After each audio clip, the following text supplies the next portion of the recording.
brought to you by ITIL।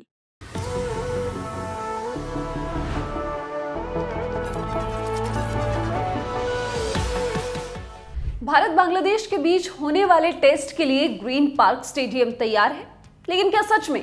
Indian express की report की माने तो ऐसा नहीं है। ग्रीन पार्क स्टेडियम इस टेस्ट के लिए पूरी तरह से तैयार नहीं है। एक्सप्रेस के मुताबिक Uttar Pradesh public works department ने एक स्टैंड को खतरनाक करार दिया है।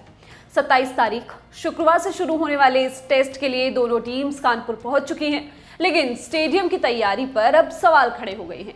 सरकारी ऑफिशियल्स का मानना है कि ये स्टैंड पूरी कैपेसिटी का लोड नहीं उठा पाएगा और ये गिर भी सकता है।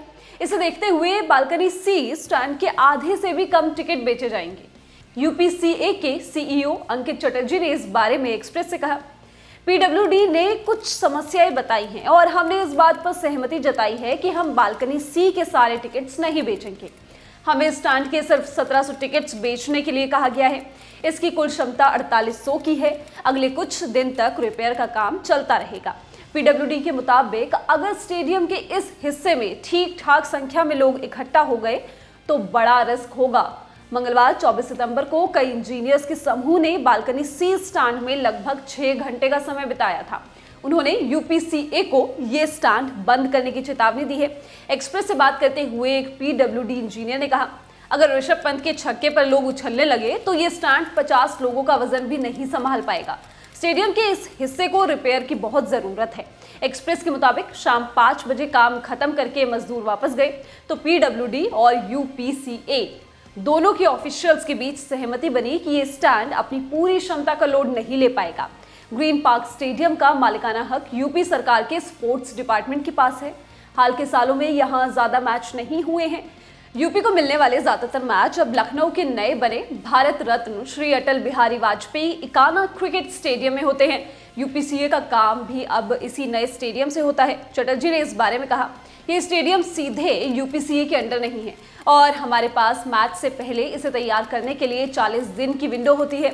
हमने इस महत्वपूर्ण डब्ल्यूटीसी मैच के लिए इसे तैयार करने की पूरी कोशिशें की हैं। एक्सप्रेस के मुताबिक समस्या इतनी सी नहीं है। स्टैंड के साथ स्टेडियम की फ्लड लाइट्स में भी दिक्कत है। अगर नेचुरल लाइट खराब हुई तो समस्या हो जाएगी। पिछली बार जब भारत ग्रीन पार्क में खेला था तो मैच ड्रॉ करने में खराब लाइट का बड़ा रोल था।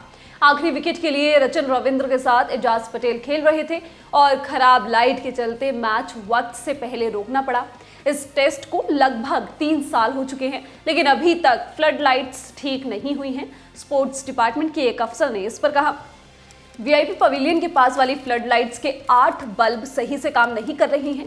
कानपुर में विजिबिलिटी की समस्या हमेशा से रही है, खासतौर से प्रदूषण के चलते। पिछली बार भारत खराब लाइट के चलते न्यूजीलैंड के खिलाफ जीतते जीतते रह गया था और ये तब हुआ जब सारी फ्लड लाइट्स जल रही थी। उम्मीद है कि दोबारा वैसी शर्मिंदगी नहीं होगी। बता दें कि 2 टेस्ट की सीरीज में भारत अभी 1-0 से आगे है।